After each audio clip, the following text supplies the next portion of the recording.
Estamos al aire. Bueno, buenas tardes a todos y todas. Muchas gracias por acompañarnos el día de hoy en esta primera sesión del ciclo de conversatorios que hemos organizado desde la Facultad de Filosofía y Ciencias Humanas, desde el Centro de Investigación de la Facultad y el Grupo de Investigación de Filosofía Política. Hoy, antes de empezar, quisiéramos darle las gracias a nuestro decano, el doctor Rubén Alberto Duarte Cuadros, al doctor Fernando Salinas de la Rectoría Seccional y al equipo de comunicaciones de la universidad por la gestión y el apoyo para el desarrollo de este conversatorio. En este conversatorio abarcaremos lo que hemos denominado análisis filosófico e interdisciplinar de esta pandemia que nos aqueja y que nos afecta en este momento. Y en el próximo conversatorio trataremos los temas de filosofía y religión. Para este conversatorio contamos con la participación de la profesora María Gabriela Mago Ramos. Ella es ingeniera electricista, mención potencia del Instituto Universitario Politécnico de las Fuerzas Armadas Nacionales de Venezuela. Realizó una maestría en ingeniería industrial en línea de logística de operaciones y otra maestría en ingeniería en línea de materiales magnéticos de la Universidad de Carabobo, y es doctora en ingeniería de la misma universidad. Ella es investigadora categorizada como asociada por Colciencias y docente de jornada completa del programa de Ingeniería Mecánica de la Universidad Libre. También contaremos con Julián David Borges. Él es médico cirujano, magíster en Filosofía de la Ciencia y Epistemología, es estudiante del doctorado en Filosofía en la Pontificia Universidad Javeriana de la sede de Bogotá. Él ha sido docente de posgrado en la Universidad de Caldas y en la Universidad Autónoma de Manizales en las áreas de Biología Evolutiva, Filosofía de la Ciencia y Bioética. Y por último, contaremos con Carlos Alberto Monroy. Él es filósofo de la Universidad Nacional de Colombia, magíster en Filosofía de la Universidad Javeriana y actualmente es candidato a doctor en la Universidad de Santo Tomás. Su interés principal se centra en la educación y su tesis doctoral está orientada hacia la filosofía de la educación, en la que uno de los propósitos centrales es resaltar el carácter múltiple y unitario de la educación convivencial. También contaremos conmigo, Sergio Bedoya, profesor de la Facultad de Filosofía y Ciencias Humanas de la Universidad Libre, como su moderador, y de la profesora Adriana Ruelle, también profesora de nuestra facultad, quien estará a cargo de la relatoría de esta sesión. La metodología que tendremos hoy se basará en una serie de preguntas orientadoras que hemos construido junto con nuestros participantes y que enunciaré a continuación. Para dar respuesta a estas preguntas, cada uno de los participantes tendrá entre 3 y 4 minutos para así poder ir adentrándonos a lo que hemos llamado un análisis interdisciplinar. Cabe recalcar que estas preguntas cubren un espectro bastante amplio. Estas se enfocan desde la experiencia personal de lo que se ha tenido cada uno, de lo que ha vivido y lo que ha tenido cada uno de nuestros participantes en el marco de esta pandemia, hasta las distintas perspectivas epistemológicas que podrán entrar a jugar un papel importante para analizar este fenómeno. Nuestras preguntas serían: primero, ¿cómo ha sido su experiencia personal con esta pandemia? Segundo, ¿cómo ha sido su experiencia y relación con el COVID-19 desde su profesión? ¿Qué dimensiones nuevas se han abierto desde su campo de saber? La tercera, ¿cómo pueden entenderse las medidas que ha tomado el gobierno nacional y los distintos gobiernos a lo largo del planeta para mitigar los efectos del COVID-19? 4. ¿Cómo puede la interdisciplinariedad ayudar a analizar el COVID-19 y sus consecuencias? Y 5. ¿Desde qué perspectiva epistemológica podría analizarse el fenómeno del COVID-19? En este sentido, quisiera darle la palabra a la profesora María Gabriela Ramos, quien nos acompaña hoy, para poder empezar a analizar esto y a poder aproximarnos a estas preguntas. Entonces, le daríamos la palabra a la profesora María Gabriela para que después siguiera el profesor Julián y finalmente el profesor Carlos con respecto a la primera pregunta. ¿Cómo ha sido su experiencia personal en el marco de esta pandemia? Bueno, primero quiero agradecerles a ustedes en la facultad que han iniciado estos ciclos de conversatorio y que nos permiten desde una perspectiva no solamente filosófica, sino también desde el punto de vista ético, evaluar lo que ha significado el COVID-19 para nuestras familias, para nuestra universidad, para nuestros estudiantes, para nuestras relaciones humanas, para el país y ha significado una suerte pues de de mucho miedo, de no saber cuándo es el tiempo en el cual nosotros ya vamos a estar a salvo, ¿no? Porque hay que hacer una reflexión inmediata antes de contestarte y contextualizarte las preguntas que me hiciste. Es que leía unas interpretaciones que hacían de las respuestas que hemos tenido ante esta incertidumbre y habían voces agoreras un poco, hablando de la realidad desde el punto de vista de la salud, que la muerte se nos había sentado en la mesa.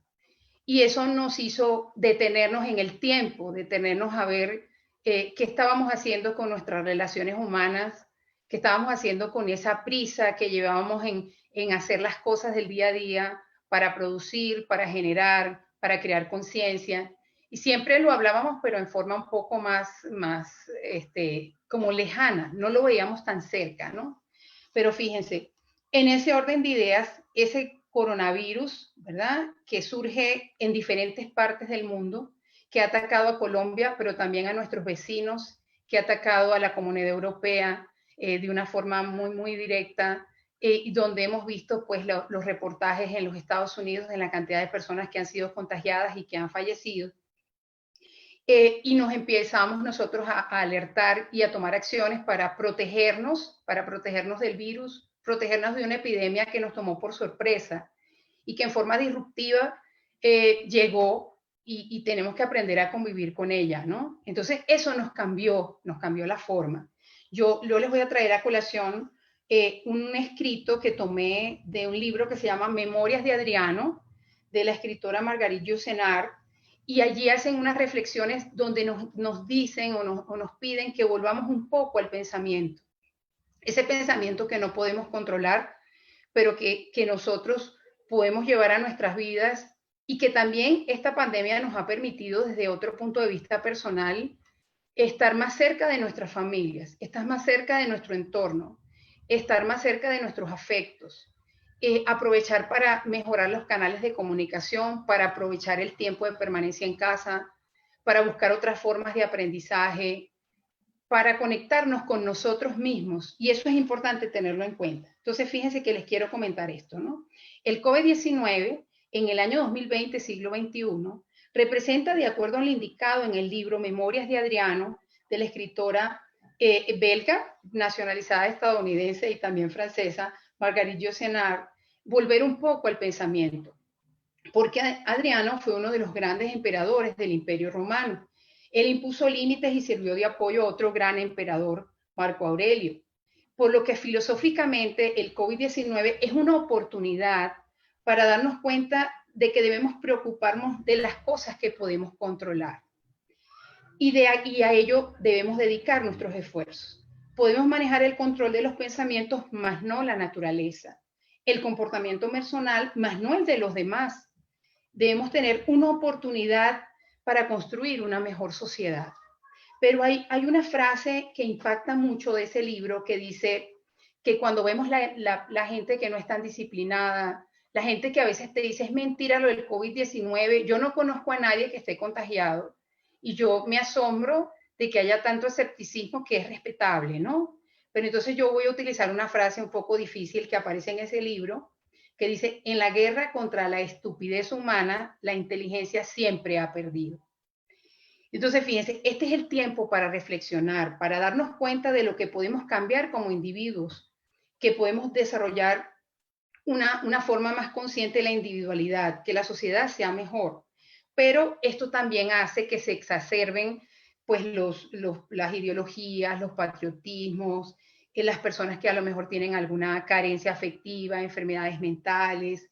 También nos trajo un problema con la economía, de que hay mucha incertidumbre, mucho miedo en cómo nos vamos a recuperar, en cuánto tiempo, cómo logramos volver a lo que estábamos al principio, pero también nos puede servir para crecer la mente. Otro de los aprendizajes personales, como les había dicho anteriormente, es reconocer los valores de la familia, reconocer los valores de la existencia, reconocer los valores del entorno, porque el confinamiento ha hecho posible que conozcamos ahora que tenemos un reconocimiento más de lo que es el sentido real de la vida. No era que no lo teníamos, sino que quizás la dedicación no era suficiente porque estábamos más prestos a producir, más prestos a trabajar. Estábamos enfocados hacia darle un sentido más material a las cosas, pero ahora nos han obligado, ¿verdad?, a pensar no solamente en nosotros, sino en nuestros jóvenes, en nuestros niños, que ya no tienen las mismas actividades de esparcimiento, donde hay personas que quizás sienten que están perdiendo la libertad, ¿sí? La libertad de movimiento, la libertad de comunicarse, pero yo creo que eso también es un reflejo de cómo sea el manejo de las emociones, el manejo personal que se haga, ¿no? Podemos aprovechar para conversar, para escribir, para compartir, para hacer un diálogo con el entorno familiar. Yo pienso que estamos más cerca de nosotros mismos y de nuestra realidad. Eso es lo que les quiero compartir en esta primera parte.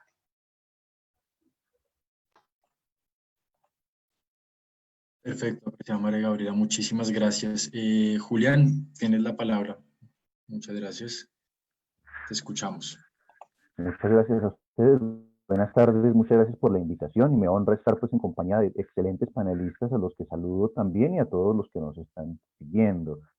Con respecto entonces a la primera pregunta, se habla de nuestra experiencia personal con la pandemia. Me gustaría hacer algún apunte por la misma línea que lo acaba de hacer la profesora María Gabriela justamente.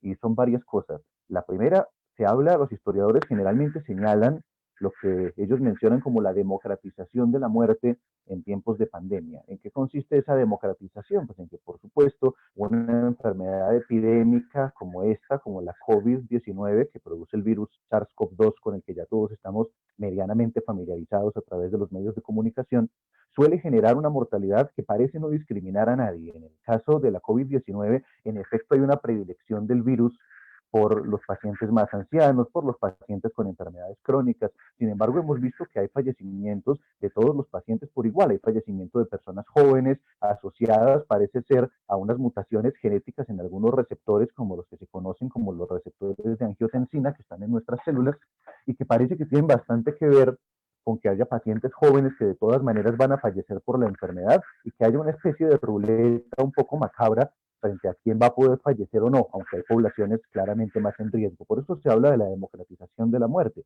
Sin embargo, en esta primera parte, y siguiendo con las reflexiones de la profesora, me gustaría anotar dos cosas a ese respecto, y es que, por supuesto, esa democratización de la muerte, si lo vemos, es una democratización relativa, en tanto, por supuesto, quienes, como es mi caso, hemos podido disfrutar de una relativa estabilidad económica y de una buena salud durante este tiempo de pandemia, somos unos casos claramente exclusivos, claramente extraños. Hay miles de personas en este momento que están o bien sufriendo la enfermedad con sus diversas consecuencias, o bien padeciendo los problemas económicos, sociales y personales que la pandemia trae. Así que de alguna manera esa democratización relativa de la que hablan los historiadores vuelve y queda bajo los estándares de las grandes diferencias socioeconómicas de nuestro tiempo, que por supuesto hacen que las clases menos privilegiadas sean por supuesto las más susceptibles a los efectos devastadores de la enfermedad. Para cerrar esta primera parte que tiene que ver específicamente con mi experiencia personal, me gustaría comentar solo dos cosas adicionales. Es que, como lo ha dicho también a quienes tenemos la posibilidad de acceder a libros y a la lectura o a la tarea académica o cualquier asociada, cierto grado de, si no aislamiento, por lo menos de paliar ese miedo que se siente ante las cifras alarmantes de muertos y por consecuencia de la COVID-19. Y eso recuerda el poder de los libros para, en palabras de Boileau, generar una especie de consolación por la filosofía. En último término, yo soy médico, aunque no practico hace un año la medicina, me he dedicado a las labores académicas. Tengo más o menos 10 años de ejercicio con una familiaridad con el personal de salud y con los pacientes, por supuesto, que aqueja esta pandemia. Y me gustaría en ese sentido hacer un llamado que todos tenemos bastante presente a la necesaria empatía con el enfermo y con aquellos que lo atienden también. La literatura clásica tiene un ejemplo bastante bueno y poco socorrido que nos permite vernos al espejo en estos tiempos de pandemia respecto de cómo tratamos a nuestros enfermos. Hacia el año 409 de la era cristiana más o menos, Sófocles pone en escena una de sus tragedias más conocidas, Filoctetes, que lamentablemente no ha pasado tanto al imaginario popular como otras tragedias de los grandes clásicos griegos. Y la cosa con Filoctetes es que su protagonista, que lleva ese nombre, fue mordido por una serpiente en la pierna y le queda una herida que no sana y que supura y le duele constantemente. Entonces sus compañeros marinos griegos, entre los cuales se encuentra Ulises, Odiseo, deciden abandonarlo en una isla remota que es la isla de Lemnos, porque están cansados de escuchar sus quejas, sus gritos y sobre todo de sentir el olor putrefacto que sale de su herida en descomposición. Pero en el transcurso de la tragedia, Odiseo y los mismos marineros tienen que volver a ir por Filoctetes porque lo necesitan para ganar la guerra de Troya, detalles en los que no voy a entrar, por supuesto, por cuestión de tiempo. Y hay una cuestión interesante ahí, porque ese ejemplo del paciente abandonado por su dolor, abandonado porque huele mal, abandonado porque sufre, aislado en nuestro caso también, por supuesto, por una necesaria medida higiénica, porque tenemos una gran posibilidad de contagio, al mismo tiempo también es explotado por aquellos que lo aíslan y al aislarlo, por supuesto, vuelven a donde él a pedirle entonces que los ayude a ganar la guerra, así como nuestros pacientes de alguna manera son aislados, son puestos aparte, no los tenemos en cuenta, sino como cifras un poco ciegas que aparecen en los medios de comunicación, pero posteriormente los gobiernos que necesitan dineros, por ejemplo, acuden a ellos y acuden a esas cifras en el momento en que los necesitan, a pedir, por ejemplo, recursos económicos de los que los enfermos pocas veces disfrutan, sometidos al engaño de quienes los ultrajan en su momento de mayor indefensión. Y también querría señalar que esa necesaria empatía con el paciente, ya para terminar, es una necesaria empatía con el personal de salud que se ha visto particularmente agredido durante esta pandemia, que es una cosa que debemos recordar y tratar en nuestras comunidades, por supuesto, de aminorar o en lo posible de desaparecer por completo. Esa sería mi intervención con respecto de la primera pregunta. Muchas gracias. Perfecto, Carlos. Muchísimas gracias. Julián, disculpa, Carlos, tienes la palabra. Muchas gracias. Ok, buenas tardes. Gracias por esta invitación de la Universidad Libre. No sé, pues yo difiero un poco de mis dos compañeros, pues lo que yo hice fue propiamente como una especie de autobiografía, pues acerca de lo que pues me ha acontecido desde cuando empezó este periodo de la pandemia. Pues en primera instancia resultó inesperada y llena de incertidumbre, pues no se sabía el tiempo que iba a durar. Las rutinas cambiaron de la noche a la mañana y pues de una manera abrupta, ¿no?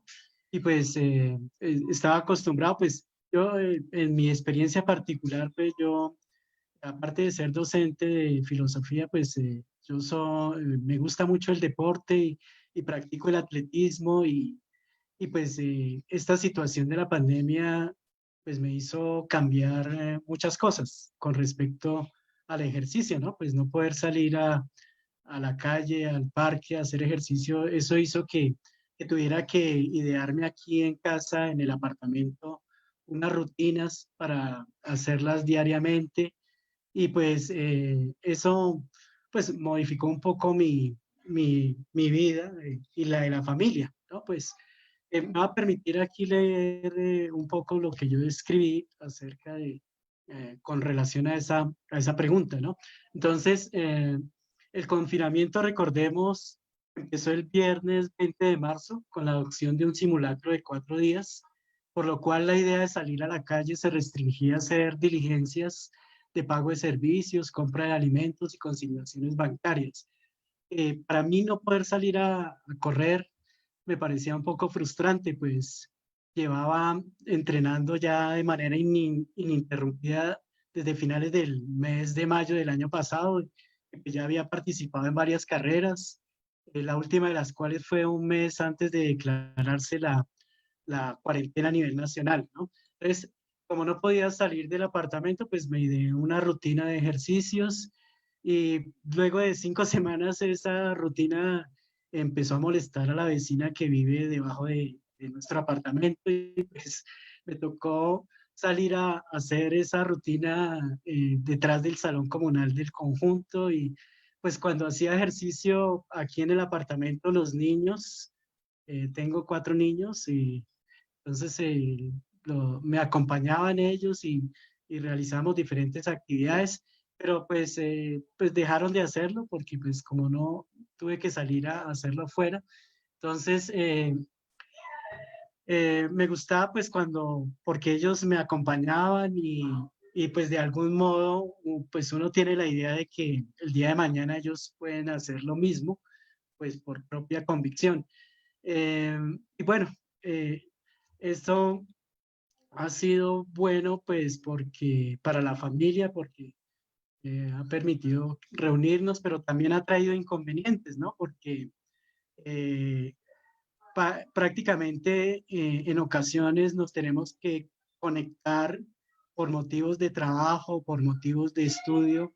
Mi esposa y mis dos hijos, la mayor, Isabel Sofía, y mi hijo, el que le sigue, Luis Carlos. Entonces, pues hemos tenido así como momentos de tensión, pero pues todo ha sido llevadero y pues en medio del juego, de disgustos, bueno, de todo lo que pueda existir en un hogar. Eh, entonces, pues yo considero que pues, la compañía de la familia ha sido importante pues para la estabilidad emocional, pues afrontar de manera solitaria esta cuarentena habría sido más complicado, pues se hace más llevadera hacerlo con la pareja y los hijos, aunque pues no dejan de haber malentendidos, ¿no?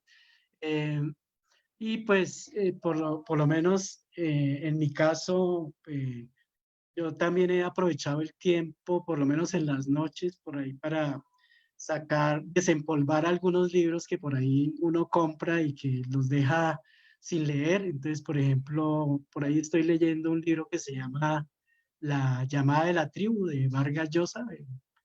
Y por ahí le dedico media o una hora todas las noches. Pues ha sido mi experiencia personal con esto del coronavirus.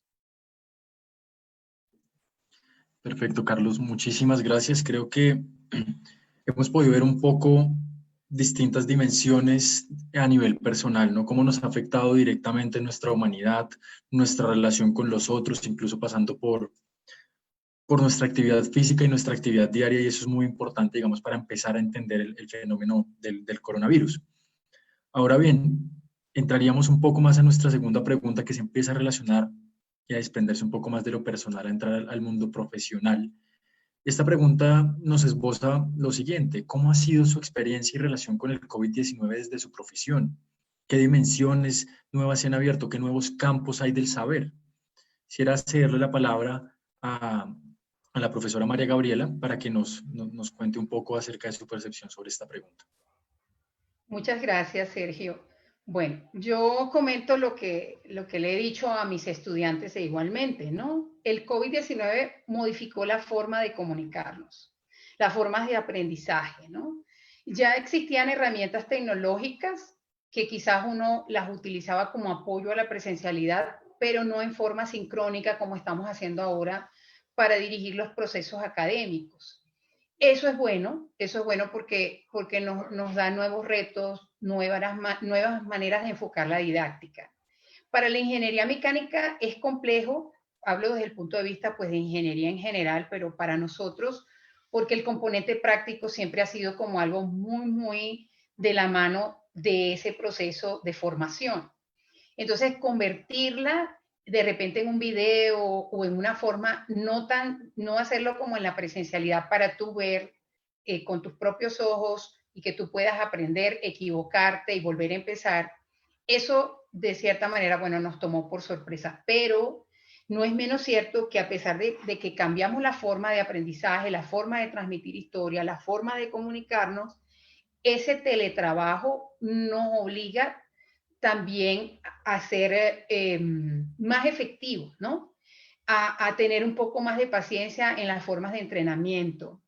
En el caso particular de nosotros, de la ingeniería mecánica, también ha sido una oportunidad de forma disruptiva donde podemos hacer creación, por ejemplo, en cuanto a nuevos modelos de aplicación. Y allí, fíjate que se han presentado oportunidades de hacer diseños de cámaras de desinfección, por ejemplo, de válvulas de oxígeno, de que busquemos unas maneras de apoyar la parte de telemedicina, de hacer pruebas para ver cómo están los niveles de contaminación o cómo se pueden afectar los biciusuarios que estén, por ejemplo, aquí en la ciudad de Bogotá. Entonces también ha sido un proceso de crecimiento porque las formas de comunicación y las formas de creación tecnológica para el campo de nosotros, pues de la ingeniería, ha sido realmente importante. Otra cosa es la forma masiva de comunicarnos. Este es un ejemplo, ¿no? Estamos realizando clases espejo de una manera más frecuente. Ya los webinars se han convertido, pues, no solamente en este conversatorio, sino en otros, en una suerte de que podemos interactuar con nuestros estudiantes que no necesariamente están aquí en la ciudad de Bogotá o que no necesariamente están aquí porque pueden estar en intercambio académico. Entonces ha habido una evolución tecnológica. Nos va a permitir crear unos nuevos productos, nuevos servicios, y estamos como en ese proceso, ¿no? También hay otra cosa para el manejo de las emociones y la parte y el manejo de las tecnologías. Entonces, para nuestra profesión ha sido una suerte de nuevo aprendizaje, ha sido una suerte de que a veces no nos sentimos conformes porque acuérdate que el ser humano tiene diferentes maneras de asimilar las cosas, ¿no? Y hay personas que necesitan la cercanía. O sea, este proceso de interacción por plataformas a veces te crea como una barrera. Las barreras a veces son mentales. Yo les dije a mis estudiantes, la manufactura 4.0, que es esa era, y ahora la 5.0, y hacia allá nosotros vamos, pues lo que va a ser la inteligencia artificial y todo eso. Y esa manufactura 4.0 que la veíamos muy lejos, ahora es más obligante que antes, porque esos procesos de automatización ahora están más cerca. Yo pienso que para la ingeniería mecánica, con el diseño de respiradores, con el diseño de esos equipos de apoyo a la telemedicina o incluso hay unos robots que se están creando para las pruebas de COVID en Colombia, con el apoyo de estudiantes de diferentes sectores.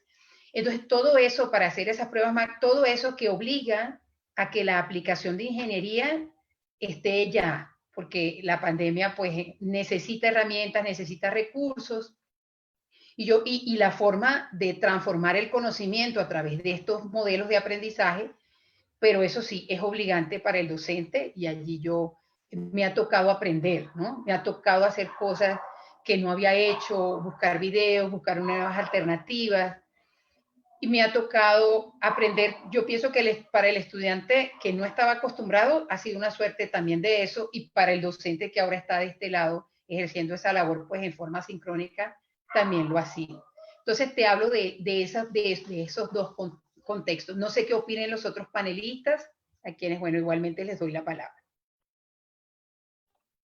Muchas gracias, María Gabriela. Sí, creo que lo que tú nos mencionas, por ejemplo, toda esta parte de lo docente, de la educación, algo que creo que todos acá compartimos, las dificultades, es un punto crucial y fundamental que se entrelaza entre las tres experiencias. También podríamos mirar todo lo relacionado a los respiradores, a la producción misma de los artefactos tecnológicos. Siendo así, me gustaría darle la palabra a Julián para que nos comparta su perspectiva también.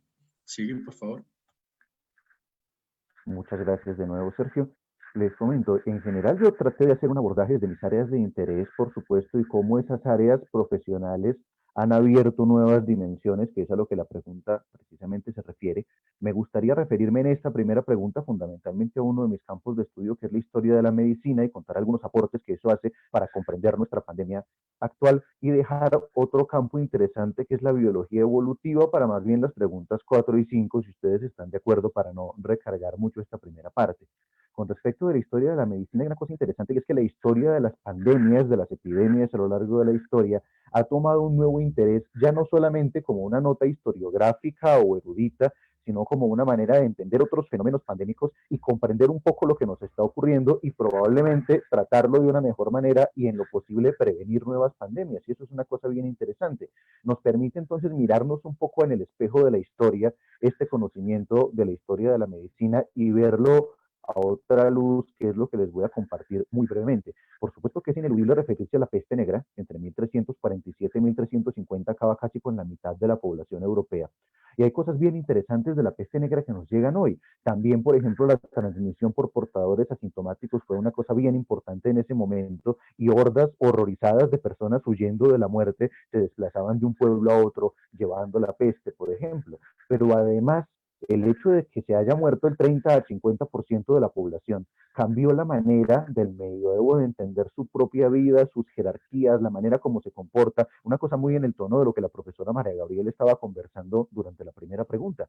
Y es que Philippe Ariès, el historiador y filósofo francés, dice que el medioevo tuvo una actitud que él llama la muerte domada. La gente ya no temía a la muerte como tememos hoy, por ejemplo, sino que de alguna manera estaba un poco más tranquila en la idea de la salvación ultraterrena, sobre todo las comunidades católicas europeas.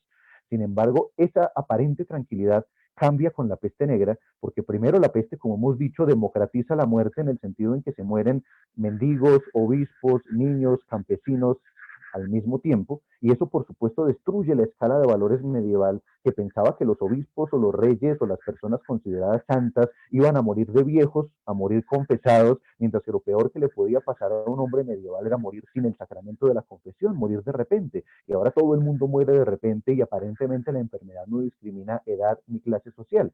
Y esa democratización de la muerte da origen a lo que Ariès va a llamar durante el Renacimiento la muerte propia. La gente entiende que la muerte sí le corresponde, pierde la confianza en la salvación ultraterrena, pero eso genera todo un movimiento social y cultural que va a terminar en el Renacimiento europeo y es muy interesante. Por supuesto que hay hambrunas, se abandonan los campos, consecuencias que probablemente tendremos, por lo menos parcialmente, durante esta pandemia, pero al mismo tiempo el hombre renacentista empieza a entender que la vida es suya y que tiene que aprovechar ese valor creativo de la vida en medio de la Europa que sale de la pestilencia, y eso genera todo un movimiento tecnológico, científico, cultural, cuyos beneficios todavía estamos atravesando. Recordarán ustedes que los médicos de la peste, y hay unas famosas iconografías, estaban todos cubiertos de cabeza a pies para evitar el contagio. No teníamos una teoría del germen como la que tenemos hoy, pero existía la idea de que los miasmas o los aires pútridos podían generar la enfermedad. Y hoy vemos esos médicos de la peste que ni siquiera tocaban al paciente, en nuestros propios médicos y en la gente en la calle que anda obviamente por necesidad con el tapabocas, con las gafas protectoras, con miedo a que el otro lo contagie, y eso recuerda mucho una frase de Guy de Chauliac, el cirujano, que precisamente era cirujano del Papa Clemente VI, que decía realmente la peste se transmite tan solo por mirarse, hay todo un temor generalizado al contagio que desemboca en dos grupos, los flagelantes que van de pueblo en pueblo azotándose pidiendo por el fin de la pandemia, y los que se dedican a copular, a las orgías, a la bebida, porque la vida es fugaz y puede terminar mañana. Y miren cómo hoy tenemos esos dos mismos grupos, el de los flagelantes, el de los que oran, el de los que están en grupos místicos y los que encuentran luego en moteles o en hostales dedicados a las orgías precisamente porque la vida es fugaz. Una cosa muy interesante es que los judíos, por ejemplo, fueron culpados durante la peste negra de precisamente envenenar las aguas para producir la peste, se los quemó, quemaron pueblos enteros, y hoy hay un montón de grupos, los chinos, los ricos, los pobres, y en especial los médicos, que han sido culpados precisamente de la debacle sanitaria. O sea que esa idea aparentemente medieval de encontrar un chivo expiatorio que termine con los males no nos es tan ajena. Finalmente, quería decir que para Ariès, nuestro concepto en el siglo XX y principios del XXI es el que llama la muerte prohibida. Fíjense cómo precisamente se han sacado de nuestro imaginario cultural las calaveras, las imágenes de la muerte, los muertos mueren en unidades de cuidado intensivo o se cubren o se maquillan para parecer personas vivas, y es posible que esta pandemia nos permita volver entonces ya no de esa muerte ajena o prohibida, sino a reapropiarnos de nuestra idea de la muerte. Como decía la profesora María Gabriela, la idea de la inminencia de nuestra propia desaparición nos tiene que confrontar con que nos podemos morir, y ese recuperar la muerte no solamente implica que vamos a tenerle un temor que es natural, sino que probablemente recuperemos una conciencia más rica sobre la propia vida, porque el que se sabe finito de alguna manera entiende su vida de una manera más rica, de una manera más completa. Muchas gracias. Muchas gracias, Julián. Creo que es importante todo este tema que hemos venido trabajando un poco, la educación, la muerte, cómo puede verse eso, por ejemplo, reflejado en nuestro quehacer y en el quehacer también de los estudiantes que nosotros tenemos. ¿Cómo pensarse eso desde la filosofía? ¿Qué conceptos, qué sentimientos, incluso desde el psicoanálisis, podríamos mirarlo un poco, puede verse reflejado en los estudiantes y en nosotros mismos en las dinámicas de clase? Creo que eso es importante. Carlos, te cedemos la palabra, por favor.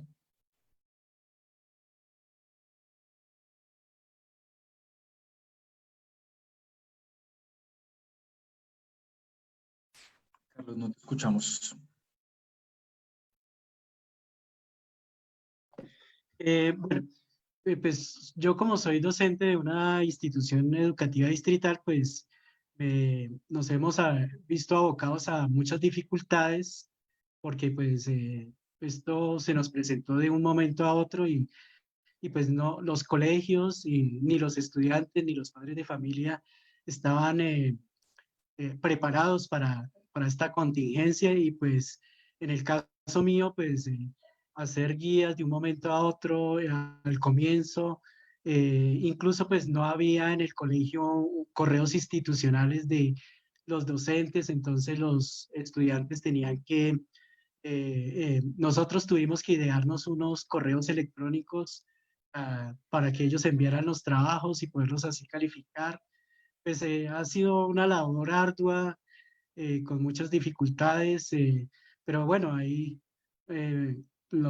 a medida que va transcurriendo esta pandemia, pues los colegios han adoptado medidas para a hacer clases virtuales, adoptar clases por Classroom, por Edmundo, bueno, Edmodo. Y bueno, entonces, yo no sé, pues en mi caso ha sido algo muy nuevo porque yo no estaba acostumbrado a utilizar estas tecnologías y pues me ha tocado aprender de una u otra manera y pues en ese sentido pues ha sido un poco ardua esa labor.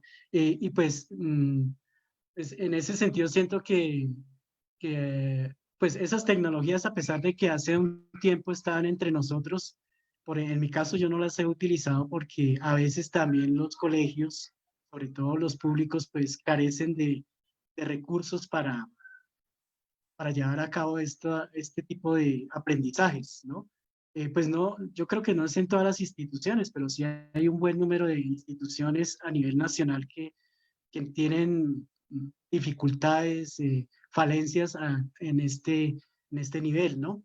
Eh, pues esto ha hecho que, por ejemplo, la jornada laboral, por ejemplo, en el caso mío, yo trabajo en la jornada tarde, son 6 horas, pero con esta pandemia, pues el horario se me ha extendido bastante, prácticamente se ha ampliado a 8 o 10 horas diarias. Entonces, eso también son dificultades que se han visto aquí reflejadas. Además que, por ejemplo, he visto también que muchos estudiantes, pues ellos piensan que uno está disponible, no sé, las 24 horas, los 7 días y le envían a uno trabajos sábados, domingos y quieren que uno les responda inmediatamente. Y, pues sí, son circunstancias que están ocurriendo actualmente con este trabajo por virtual, ¿no? Eso es lo que tengo que decir. De acuerdo, Carlos, muchísimas gracias. Creo que es importante esto, ¿no? Cómo nos afecta también de distintas maneras en las distintas esferas de la vida, cómo esto nos crea nuevos mundos de vida, nuevas formas de comprender el mundo, incluso desde nuestras mismas prácticas.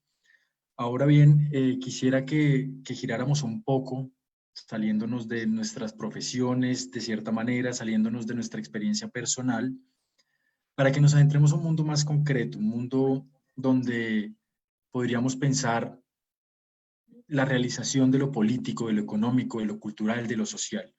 La siguiente pregunta nos dice cómo pueden entenderse las medidas que ha tomado el gobierno nacional y los distintos gobiernos a lo largo del planeta para mitigar los efectos del COVID-19. Creo que es importante acá de pronto pensar en Colombia, obviamente, pero también hemos escuchado distintas medidas en distintas partes del mundo. Pensemos en Estados Unidos, que ya salió de la cuarentena y ha tenido una creciente en el pico, Irlanda del Norte, por ejemplo. Entonces, creo que nos permite analizar desde otro punto de vista también todo este fenómeno. María Gabriela, te cedemos la palabra. Muchísimas gracias, Sergio. Voy a hacer un comentario que a lo mejor no es simpático y no va a generar pues que no todos estén de acuerdo, pero la pandemia, aparte de que ha mostrado la vulnerabilidad de las formas de conexión, la pandemia ha mostrado la desigualdad que tenemos. porque yo entiendo pues que hay personas que dicen, no, quédate en casa, pero entonces tú escuchas a esas poblaciones vulnerables que tienen que escoger, o me contagio o salgo a la calle a rebuscarme con lo que tengo para darle de comer a mi familia, ¿no? Y aunque se han tomado medidas, han sido insuficientes. Otra cosa que hemos visto es la forma de la conectividad. Alguien me comentaba ayer, una persona que trabaja pues no, en agentes distritales, pues en otro nivel académico, hablaban de las formas de regreso a la escuela, ¿no? Entonces yo manifestaba, decía, pero es que se ha notado, quizás de repente en la ciudad, en nuestro entorno, para la conectividad no hay tantas dificultades, pero tenemos que afinar mucho más los aprendizajes a través del celular, porque aunque sea un celular que no sea tan sofisticado, de alta tecnología, los padres de familia, cuando no tienen un equipo de cómputo, pudieran utilizar ese tipo de herramientas para que los niños puedan hacer las tareas y se puedan conectar. Yo he pensado pues que a pesar de que se han tomado medidas y lo hemos visto, esto ha puesto a prueba los sistemas de salud. El sistema de salud ha tenido que prepararse aquí en Colombia para atender la pandemia, prepararnos mejor. Y en otras partes del mundo donde hay sistemas de salud mucho más robustos, pues no han dado abasto con la cantidad de personas cuando se ha elevado el nivel de contagio. Lo vimos en niveles en Italia, lo vimos en niveles en el mismo Estados Unidos y en lugares, por ejemplo, en Nueva York, donde se hacían pues fosas comunes para las personas que no las reclamaban sus familiares, porque bueno, se habían sido contagiados y son de las poblaciones más vulnerables. Nos ha tocado ver eso. Hemos visto cómo los artistas llegan a nuestras casas, a nuestros conjuntos, no para que les demos plata, sino para que ellos con una canción nosotros los ayudemos con un alimento para sus familias. Hemos visto eso, ¿no? Yo quisiera hacer más. Yo quisiera, de verdad, a veces uno se llena de incertidumbre. Veo a la población migrante, ¿verdad? Venezolana, que me duele muchísimo. Veo cómo duermen en las calles, en las avenidas con niños y no tienen cómo regresar, porque el gobierno no les permite el ingreso al país por distintas razones, unas políticas, otras técnicas, porque no hay combustible, en fin. Entonces tú ves que todos los entornos sufrieron un proceso. Yo había escrito esto y me permito compartirlo ya para cerrar, para que mis compañeros pues complementen lo que he comentado. Otra cosa que hemos visto es lo que dijo el doctor Julián, sobre cómo la gente, hay personas, hay sectores que han sido intolerantes hacia la comunidad médica, hacia esas personas que están exponiendo su vida para que tú tengas la salud y tú tengas oportunidad de seguir con vida, de poder respirar, de poder salvarte, de poder hacer otras cosas. Y ellos se han sentido un poco, yo tengo estudiantes del área biomédica que me han dicho, profe, me siento discriminada en las filas, la gente si me ve con el uniforme me pide que me vaya o me cierran la puerta. Eso no sale en los medios, pero son cosas que hemos visto. Entonces, tenemos que hacer una reflexión, porque fíjense, las medidas tomadas para evitar la cadena de contagios, desde mi punto de vista, han sido insuficientes, a pesar de que las acciones que han sido llevadas no han logrado mitigar la curva de crecimiento de expansión del virus. Estamos hablando de que estamos en alerta naranja. La alcaldesa iba a dar unas palabras, pero entonces tenemos que ver otros ejemplos. ¿Por qué Taiwán sí ha logrado hacerlo? ¿Verdad? ¿Por qué están poniendo la ciudad de Medellín como un ejemplo a seguir para recuperar la economía y que la curva de contagios baje? Entonces tenemos que ver qué están haciendo los otros, qué no estamos haciendo nosotros para superar un poco esto, ¿no? Entonces, fíjense, aunque en el caso del gobierno del presidente Iván Duque ha sido una labor titánica, pero falta mucho por hacer. Los efectos globales son insuficientes porque las cuantiosas inversiones en los sistemas de salud siguen siendo muy pequeñas ante la magnitud del virus. Hay personas que te dicen, ese virus no existe, ninguna persona de mi familia está contagiada. Yo no voy a decir quién, pero sí sé personas del entorno, y más porque lo tengo cerca, tengo familiares que trabajan en el sector salud.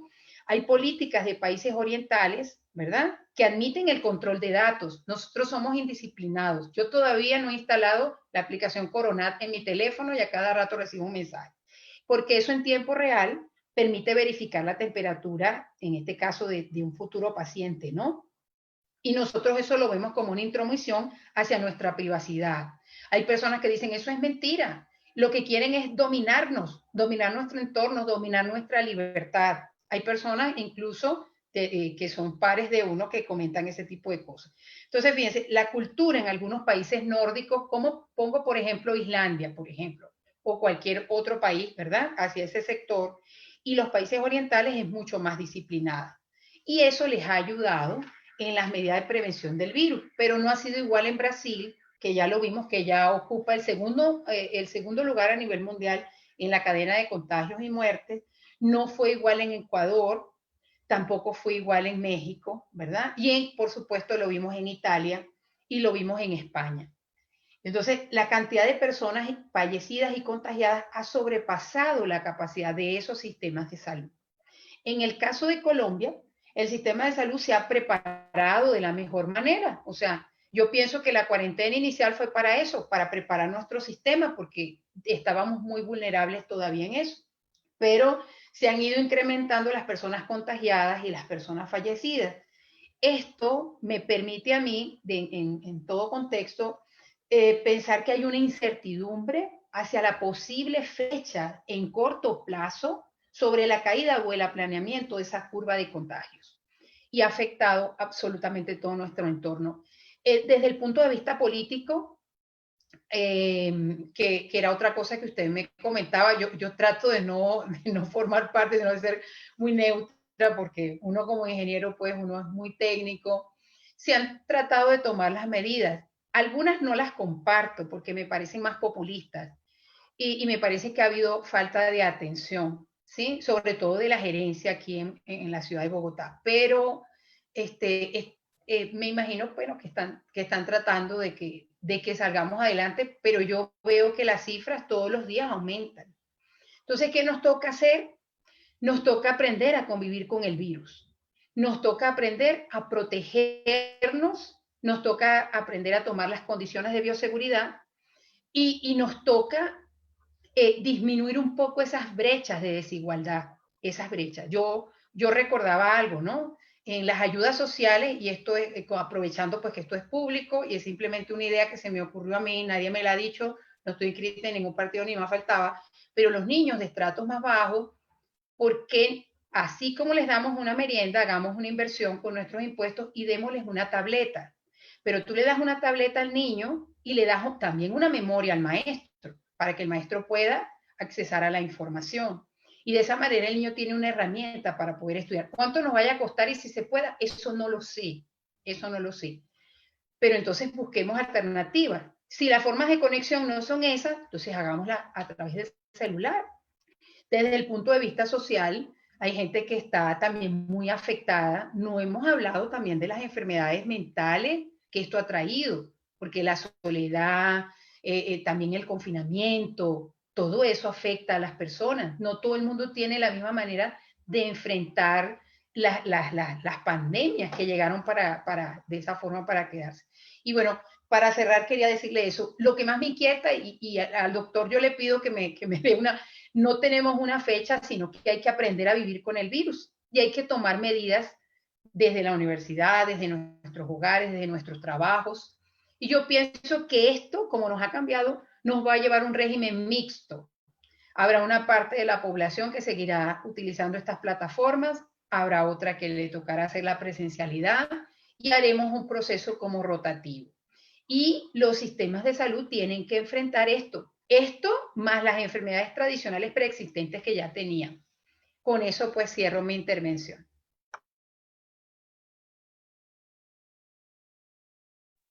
Perfecto, María Gabriela, muchísimas gracias. Creo que sí es importante ver esto, ¿no? Ver cómo es multifacético y multidimensional todo el desarrollo del COVID y cómo los distintos gobiernos han tomado distintas medidas, pero no dan abasto en sentidos políticos, no dan abasto en sentidos económicos, no dan abasto en sentidos sociales. Siendo así, me gustaría dar la palabra a Julián. Julián, te escuchamos, muchas gracias. Muchas gracias. En ese sentido, algunas cosas interesantes, sobre todo desde el punto de vista sanitario, con respecto de las medidas que hemos tomado, que realmente van por la línea de lo que decía la profesora hace un momento. O sea, hay una gran incertidumbre que ni siquiera, digamos, los principios centros técnicos en el mundo han podido disipar de cuándo podremos volver a la, entre comillas, normalidad y en qué condiciones. La cuarentena, por ejemplo, que es la que estamos viviendo en este momento, es también de invención medieval en el contexto aquel de la peste negra, y es muy interesante que prácticamente la única medida que en este momento nos resulta medianamente efectiva, junto por supuesto con el aislamiento social que no implica cuarentena, para atacar un virus en pleno siglo XXI, es una misma medida de la Edad Media, a pesar de todo nuestro crecimiento tecnológico. Seguimos un poco víctima de las pandemias, como lo estaba el hombre medieval o como lo estaba el hombre antiguo en cierto sentido. Una cosa interesante para decir aquí es que el virus, por ejemplo, de la H1N1, que ustedes recuerdan que generó una pandemia entre años 2009 y 2010, realmente no era un virus nuevo en nuestro medio ambiente. La famosa peste, la gripe española mal llamada de 1918, también fue producto de la H1N1. Eso hace que la inmunidad natural y adaptativa de las poblaciones, por supuesto, esté mucho mejor preparada, y eso se evidencia en un menor impacto de, por ejemplo, ese brote del 2009-2010. A diferencia de ese caso, el SARS-CoV-2, que es el que nos produce la COVID-19, sí es un virus nuevo en el medio ambiente, y por eso es que tiene unas altas tasas de morbilidad y de mortalidad.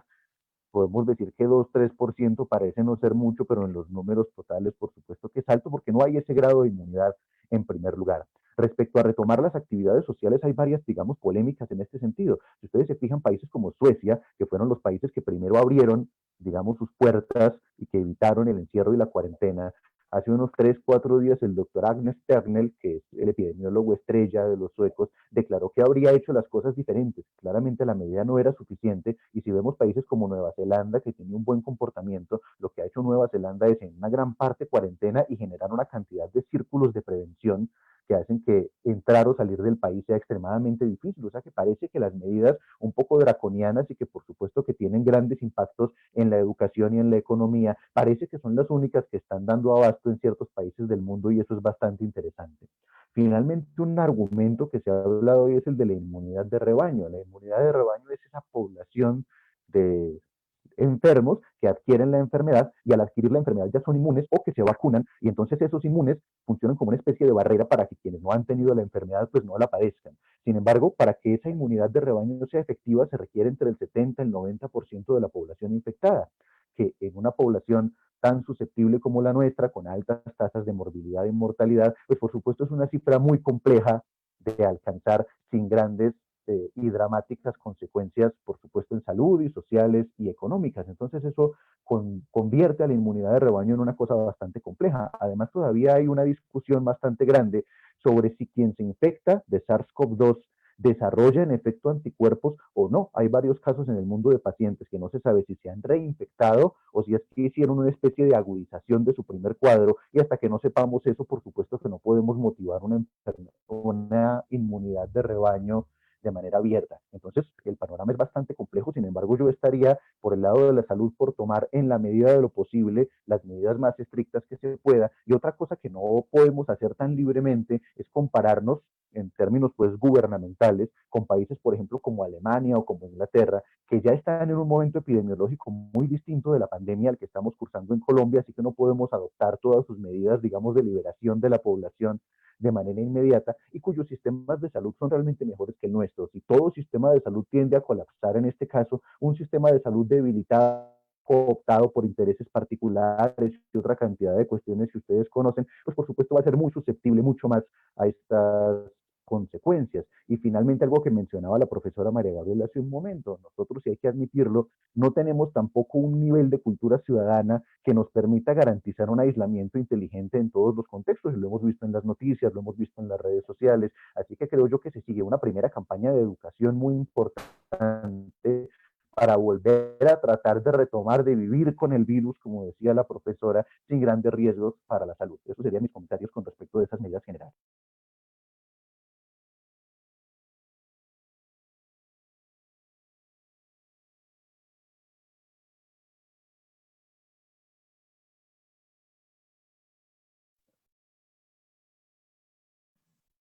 Perfecto, Julián, muchísimas gracias. Estoy teniendo un par de problemas de conexión, pero acá estoy pendiente.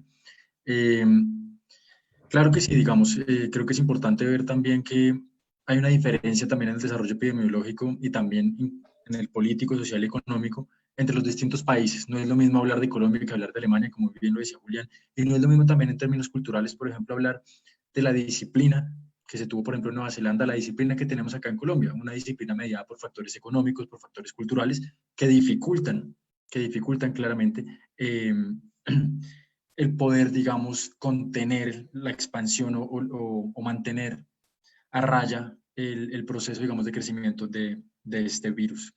Carlos, te escuchamos, muchas gracias. Bueno, con relación a la tercera pregunta, que cómo puede entenderse las medidas que han tomado el gobierno nacional y los distintos gobiernos a lo largo del planeta, mitigar los efectos del COVID-19. Bueno, en mi opinión, pues aquí en Colombia el gobierno se demoró en adoptar las medidas de confinamiento, pues desde que se supo del primer caso, que fue el 6 de marzo, que se supo desde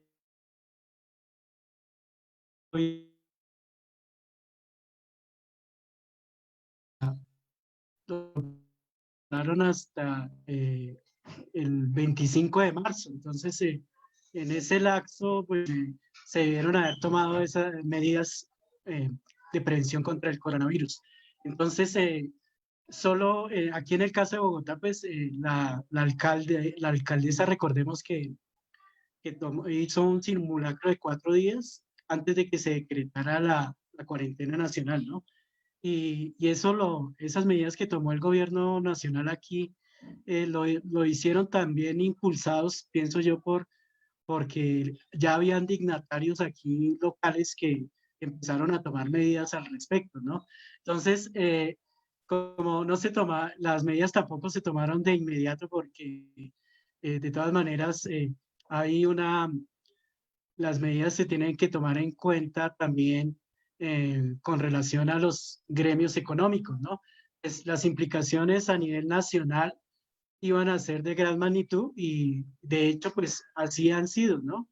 Las medidas han golpeado de manera significativa a los sectores más vulnerables de la sociedad y pues la zozobra social es cada vez más grande. Lo cual se refleja en la cantidad de personas que han perdido su empleo y que prefieren salir a rebuscarse la vida, el pan de cada día. Así esto implique pues un riesgo inmenso de contagio para sus familias, ¿no? La sociedad en general se encuentra cercada por una paradoja, pues mientras el gobierno autoriza a diversos sectores de la economía para su reactivación, crece el peligro de que el número de contagios aumente y que la capacidad hospitalaria, de por sí insuficiente, en muchas regiones del país colapse, ¿no? Y pues de esta manera podamos asistir a escenas pues tan devastadoras como lo que vimos que pasó en Guayaquil, ¿no?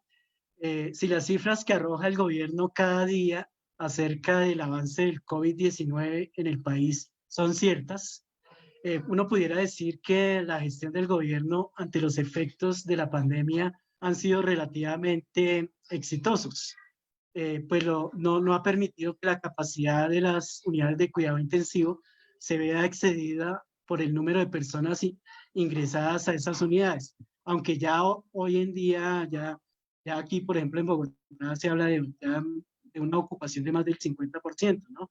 Y que por eso ya se pueden tomar medidas de lo que llaman la alerta naranja, ¿no? Por otra parte, las medidas económicas para mitigar el desempleo y todas las cuestiones sociales derivadas de ello no han sido las más eficaces, pues ante una situación de la magnitud que estamos experimentando, es necesario que el gobierno, en lugar de hacer inversiones en mejorar la imagen del presidente, bueno, más bien dedique ese dinero a crear una renta básica mensual o por la disminución, o por lo menos por la disminución de las fuentes de ingresos, ¿no? A nivel internacional, pues uno se puede dar cuenta que los gobiernos autoritarios, como en el caso de China y Rusia, pues ellos no han dejado ver en toda su magnitud los efectos del COVID-19. Pues hablan de unas cifras que pues para muchos analistas no son ciertas, las ven con mucho escepticismo. Sin embargo, muchos admiten que las medidas que tomaron, especialmente los chinos, han logrado que ese país entre en un proceso de recuperación económica, o por lo menos paulatinamente, ¿no? Aquí en América, en cambio, los países, como en el caso de Brasil y Estados Unidos, pues, han reaccionado de una manera autoritaria, pero no para controlar la epidemia. Más bien lo que han hecho es restarle importancia y pues esto ha ocasionado que, que estos países se conviertan en focos de dispersión del virus, con una gran cantidad de contagiados y una apreciable cifra de muertos, que por ejemplo ya en Estados Unidos ya sobrepasa los 100.000, ¿no?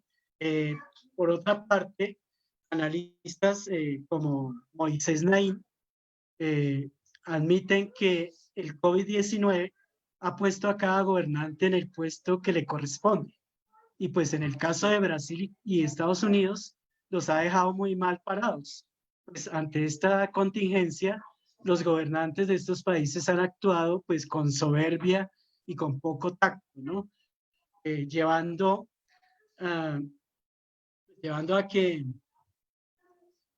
a que los países, a que sus sistemas hospitalarios estén en riesgo de colapsar y que la economía, en lugar de reactivarse, se vaya pues al piso. Entonces, con la crisis global, con la crisis económica global, se escuchan las voces de la desglobalización, ¿no? Así como las de la arremetida del capitalismo salvaje. Entonces, por ejemplo, el caso de China, pues ellos en cierta medida les conviene que sigamos con el capitalismo salvaje, porque pues ellos desde 1979, que entraron en el mundo de la globalización, pues se han visto muy beneficiados. En cambio, Estados Unidos estaría optando más bien por una opción más proteccionista, más cercana a la incentivación de la producción local. Ignacio Ramonet se refiere hacia la situación en particular. Entonces, dice que el cierre generalizado de fronteras y el repliegue nacional en nombre de la protección contra la COVID-19 están reforzando las tendencias unilaterales y nacionalistas alimentadas desde la Casa Blanca por el presidente y secundadas por diferentes motivos desde otras capitales como Londres, Brasilia, Manila, Budapest. Entonces, en mi opinión, los movimientos antiglobalización que vienen alzando su voz desde finales de la década de los 90, del siglo pasado, pues creen más plausible que en estos momentos se inicie el proceso de desmonte de la globalización. Y pues eso tal parece que puede suceder a mediano o largo plazo. Pues en este caso entonces yo tomaría partido por un movimiento altermundista. Pues me parece que la idea es que logremos un planeta más sostenible y menos desigual, con más oportunidades para todos. Esa es la intervención mía. Perfecto, Carlos, muchas gracias. Acá hemos visto varios temas, ¿no? Varias temáticas o conceptos que nos pueden servir para nuestra próxima pregunta. Hemos visto algo sobre la realidad o veracidad de los datos, el tema o todo lo que se relaciona o de las medidas tardías. Por ejemplo, recordemos que el aeropuerto El Dorado se cerró 14 días después de que incluso la Procuraduría mencionara que había un problema muy serio en la toma de muestras y controles en el aeropuerto. Hablamos también del colapso hospitalario, de la reactivación de la economía, toda esta disputa entre globalización, nacionalismo, capitalismo. Son conceptos y posturas que hemos visto hasta el momento de la intervención de ustedes tres con respecto a la pregunta anterior. Ahora bien, nos dirigimos a pensar un poco la interdisciplinariedad. La interdisciplinariedad en el sentido de cómo puede o sea, la interdisciplinariedad, ¿cómo puede ayudar a analizar el COVID-19 y sus consecuencias? Acá me parece importante mencionar algo que de pronto algunos trabajemos por nuestros temas de investigación, otros no tanto, pero esta distinción hasta cierto punto tan perjudicial entre ciencias puras y ciencias blandas, ¿no? Por eso lo rico y lo valioso de este conversatorio de ponernos a dialogar con ciencias tan disímiles en apariencia como puede ser la filosofía y la ingeniería mecánica, cómo este tipo de espacios, cómo este tipo de aproximaciones pueden llegar a servirnos tanto para analizar el COVID mismo como sus consecuencias en todas las dimensiones que pueden presentarse. En ese sentido, María Gabriela, nos gustaría escucharte. Te cedemos la palabra. Muchas gracias. ¿Me escuchan? Te perdimos un poquito, me imagino que es problemas de conexión. La interdisciplinaridad, ¿no? Cómo nosotros trabajamos con áreas o con sectores que sean totalmente diferentes a nuestros campos del saber. Eso siempre nos ha fortalecido, ¿no? Y ha sido un manejo no de ahorita del COVID-19, sino incluso desde la Primera y la Segunda Guerra Mundial, donde se unían saberes de distintas disciplinas. De repente, por ejemplo, un físico se unía, por ejemplo, con alguna persona que fuera del área de filosofía. Bueno, vamos a ponerlo así, que quizás no se vea tanto la diferencia, ¿no? Porque el físico filósofo, pero de repente un matemático a trabajar con un médico. Hoy en día, que lo vemos como más de cerca, ¿por qué la interdisciplinaridad? Porque, por ejemplo, para la ingeniería mecánica es cambiar las formas de comunicarnos. Puede ayudarse desde ese campo del saber a la medicina y a la telemedicina a mejorar con esos equipos de bajo costo para las pruebas, por un caso, para las formas y el manejo de la información o para la misma telemedicina. Podemos utilizar apps para en tiempo real que esos usuarios puedan verificar sus condiciones de salud. Entonces estamos haciendo como un complemento, o sea que es un campo del saber que complementa al otro. Hoy en día es importantísimo revisar las estadísticas de la curva de contagio para estimar cuándo pensamos que se va a aplanar pues, el proceso de contagio y vamos a estar a salvo, ¿no? Hoy en día es sumamente importante estar pendiente de los procesos de simulación para ver qué está pasando con los niveles de contaminación en una ciudad, por ejemplo, como Bogotá o como cualquier otra pues, que tengamos aquí en Colombia. Es decir, que esa combinación de saberes fortalece el conocimiento y también nos ayuda a ser un poco más humanos, ¿saben? Porque a veces la gente cree que hay una ciencia que es totalmente rígida y que no tiene como sentimientos. No, esto nos ha obligado también a revisarnos desde el punto de vista de los valores sociales, de los valores ciudadanos. Entonces, fíjense, la interdisciplinariedad puede crear conciencia y puede crear responsabilidad en las personas, aunque sea en forma individual. Esto debería conectar a los seres humanos para que trabajemos más la empatía. Nos tenemos que poner en el lugar del otro para sensibilizar las consecuencias que generan los efectos del virus en la población. Aquí yo me voy a salir un poco del tema de la interdisciplinariedad para hablar de cómo vamos a reactivar la economía. Y eso va a ser un trabajo en equipo, un trabajo que todos los sectores, desde el más pequeño hasta el más grande, va a lograr para que nos pongamos en movimiento y podamos crear los servicios y las tecnologías que necesitemos, ¿no? Cómo vayamos a cambiar las formas en logísticas, comerciales, de información, etcétera, ya ese sería otro proceso para la misma interdisciplinaridad. Si nosotros trabajamos la empatía, sensibilizamos las consecuencias que generan los efectos del virus, vamos a trabajar también una forma en cuanto al manejo de la información. Si cambiamos esas formas del manejo de la información, entonces podemos mejorar la toma de decisiones. Fíjense que ahorita se están utilizando los pirómetros. Los pirómetros para mí es una cámara que tiene un infrarrojo y que simplemente cuando entras a un lugar, pues te la colocan aquí en la parte de la frente para ver cuál es tu nivel de temperatura. Entonces, ya están tomando unas acciones de conocimiento de conceptos diferentes. Eso significa que la interdisciplinaridad también está dentro de las revisiones preliminares que se haga del individuo para poder accesar a un espacio y para no crear una cadena de contagio más alta.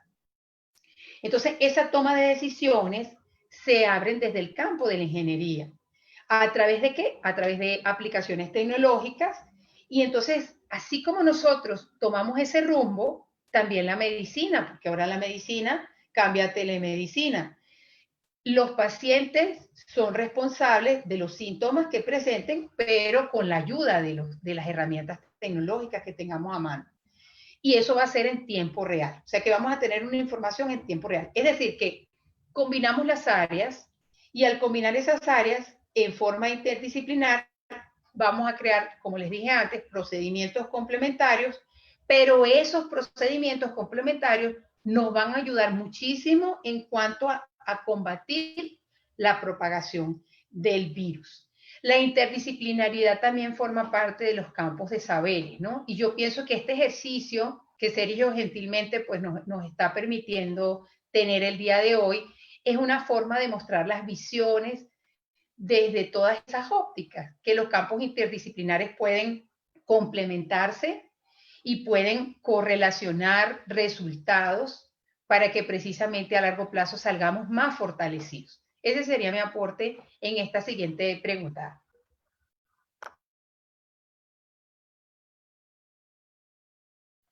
Perfecto, María Gabriela, muchas gracias. Creo que no te distancias en ningún momento de lo interdisciplinar. Acá hay un juego muy interesante entre distintas ciencias, incluso dentro de las mismas ciencias blandas o dentro de las mismas ciencias puras, digamos, mal llamadas ambas. Incluso nomás en el mismo lenguaje que tú utilizas, hay muchos conceptos que nosotros, por ejemplo, desde la filosofía hemos desarrollado, hemos trabajado y seguiremos trabajando. Entonces creo que hay un juego muy interesante, la relación de la ciencia como un elemento de control o como un elemento que puede servir también para el desarrollo social. En ese sentido, Julián, quisiéramos escuchar tus opiniones, cómo encuentras este papel de la interdisciplinariedad para analizar y para poder prever y solucionar las consecuencias del COVID.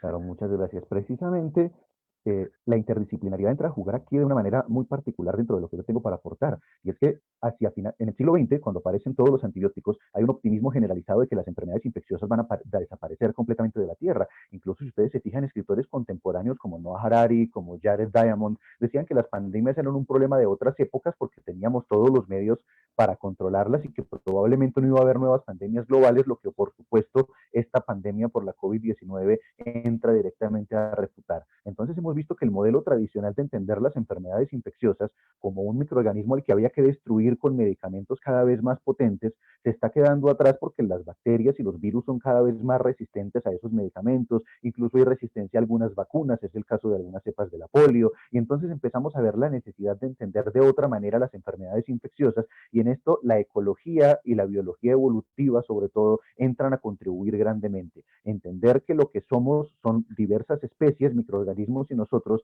que están en un proceso constante de coevolución, de adaptación mutua, permite comprender mejor las enfermedades. Incluso, y esta cifra puede sonar extraña, casi el 10% de nuestras células son realmente otros microorganismos y el 1%, el 10% solamente son las células propias de cada uno de nosotros, y esos microorganismos nos ayudan, entre otras cosas, a producir nutrientes, parece que regulan el comportamiento, parece que regulan el sistema inmune, nos defienden contra otras infecciones.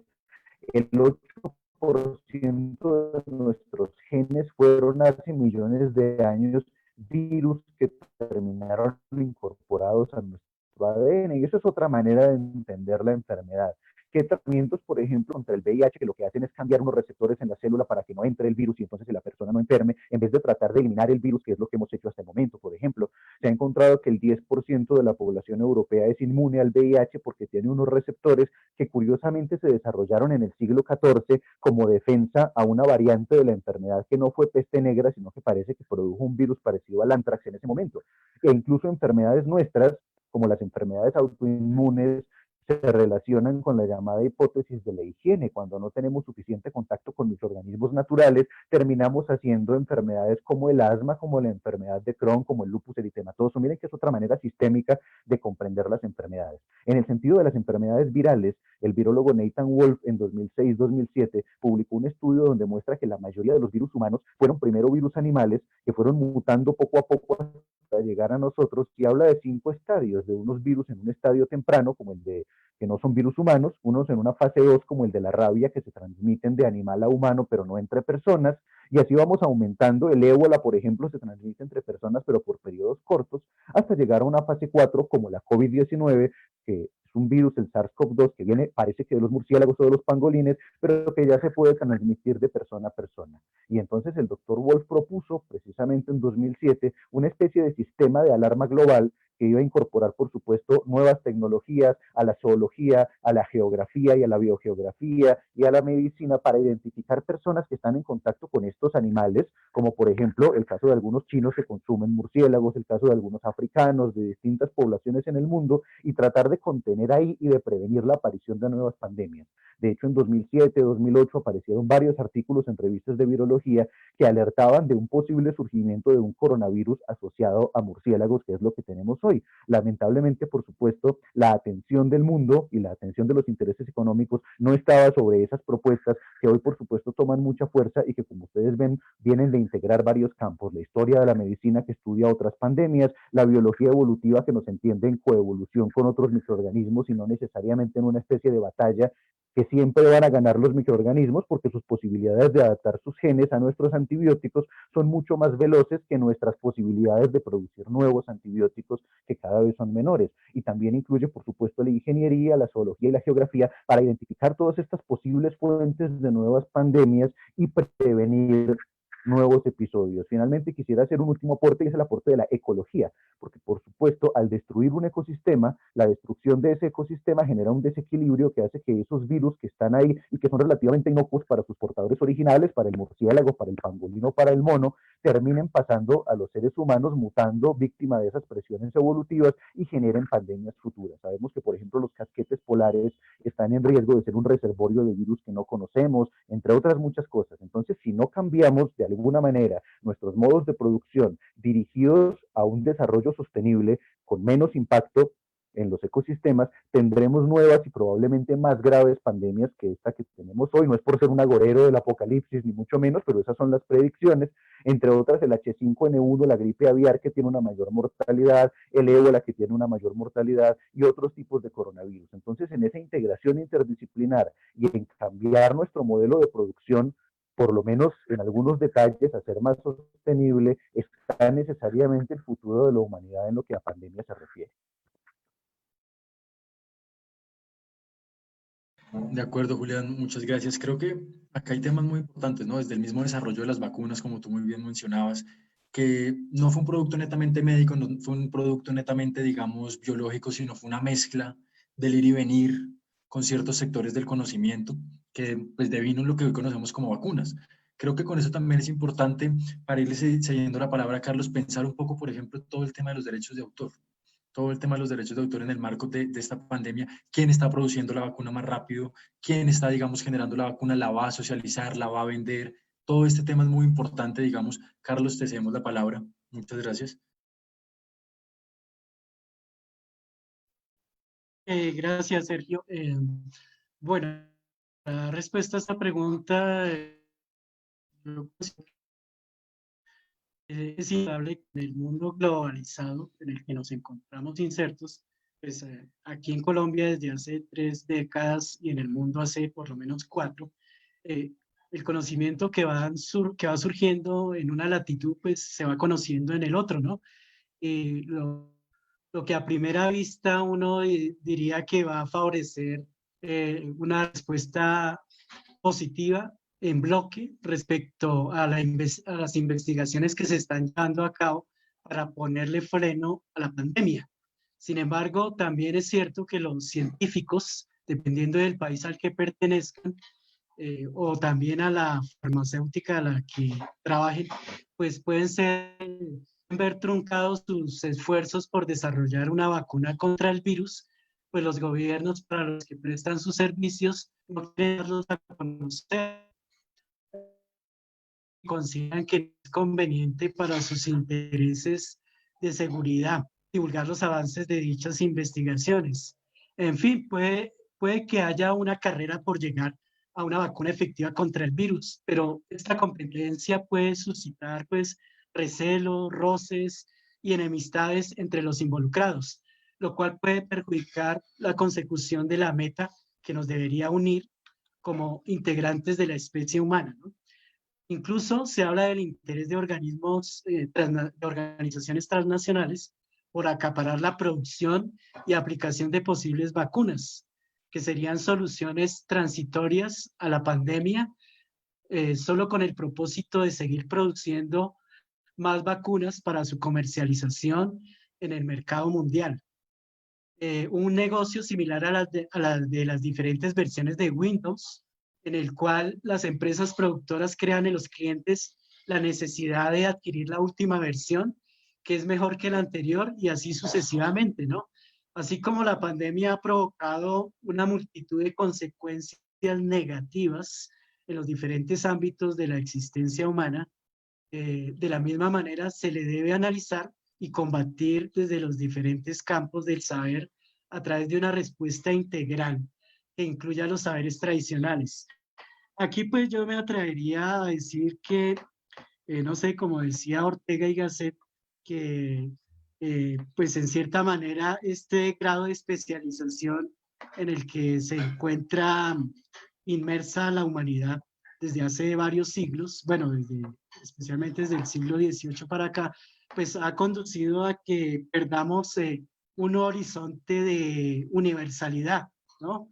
Entonces, en esa medida, pues, lo más recomendable, o pues no recomendable, sino lo propio sería como volver en cierto modo, a la época de los genios del Renacimiento, ¿no? Considerar el conocimiento como algo universal, en el cual no es que cada uno esté en su campo de conocimiento y que se encierre ahí, sino más bien al contrario. Se supone que estamos viviendo en una globalización, pero cada uno, cada uno en su campo del saber como que está encerrado y en lugar de haber un conocimiento de tipo universal, ¿no? Hasta ahí, pues, por ahora mi intervención. De acuerdo, Carlos, muchas gracias. Creo que esto es bien importante para centrarnos un poco en la próxima pregunta, donde vamos a abordar todo lo relacionado a la epistemología, ¿no? Creo que esto que nos planteaba Carlos sobre la división social del trabajo en el mundo contemporáneo, donde hay una ultraespecialización, pues es producto de una forma de entender el mundo y de una forma de entender las ciencias.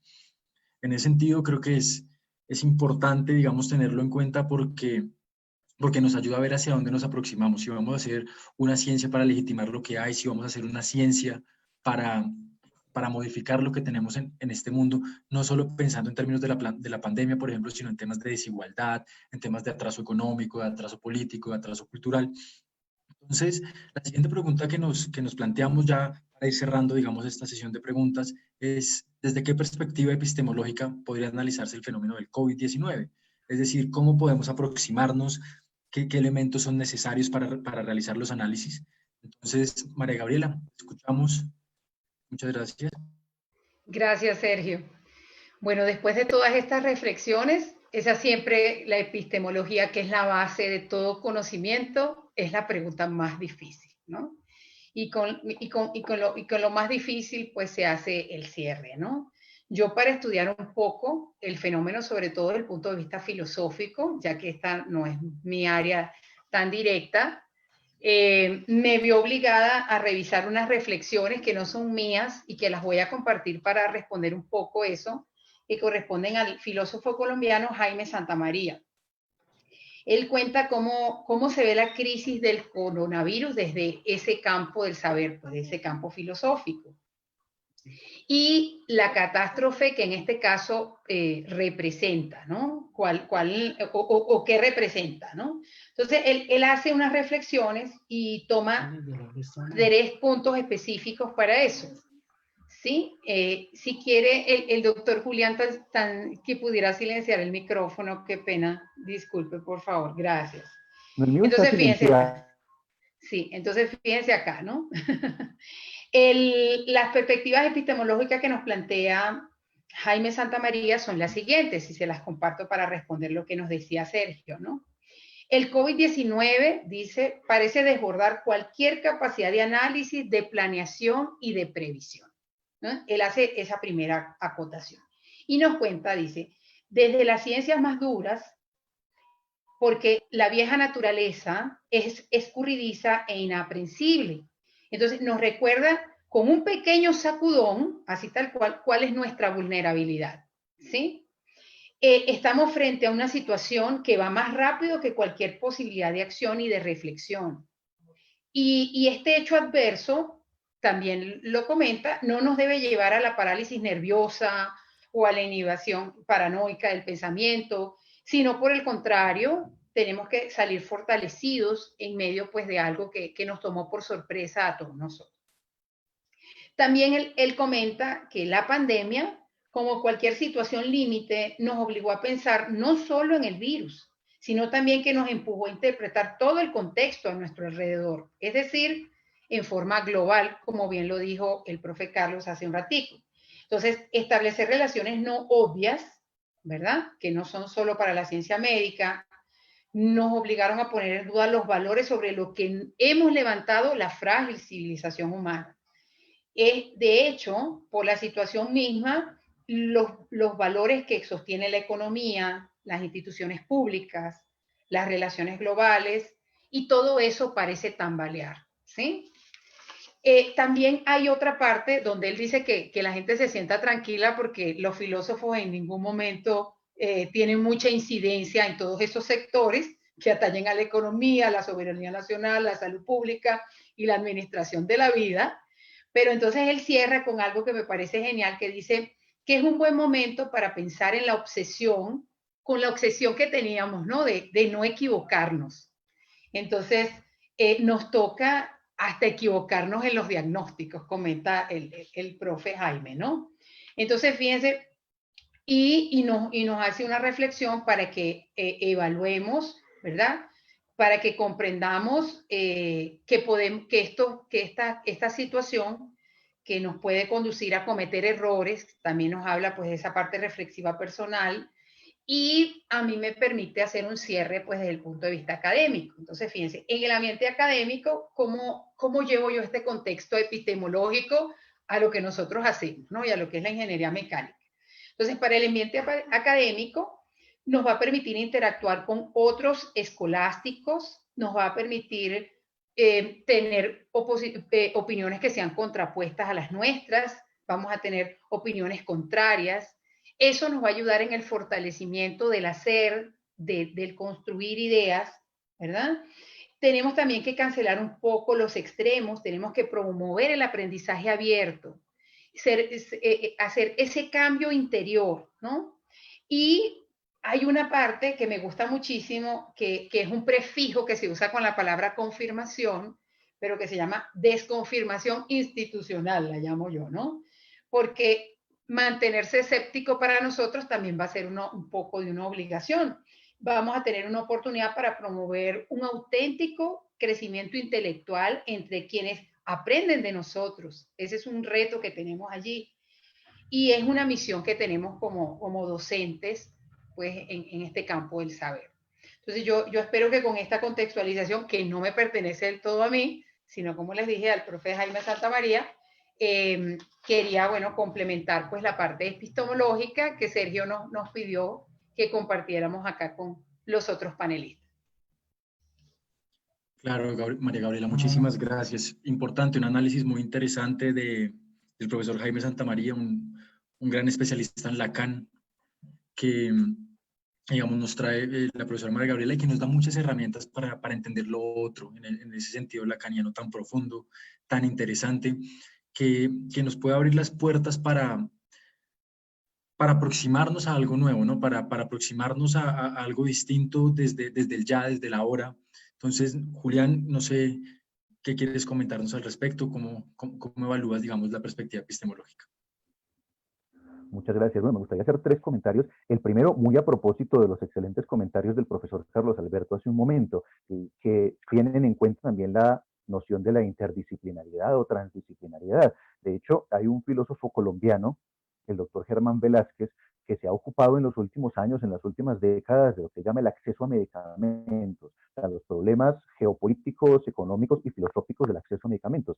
Y él ha notado cómo desde el año 89, con algunas prescripciones de la Organización Mundial del Comercio, los medicamentos entraron también a ser tutela de todo este asunto de la propiedad intelectual. Y entonces, por necesidad, debían pasar 10 años más o menos entre una primera patente de un medicamento y que ese medicamento pudiera ser sometido a ingeniería reversa, que es el procedimiento que hacen los medicamentos genéricos para que pueda llegar, por supuesto, a una mayor población. Y con los tratados de libre comercio recientes, generalmente los países pequeños como el nuestro negocian con grandes potencias ampliaciones de ese periodo de propiedad intelectual aplicado a medicamentos que pueden llegar hasta 20 años.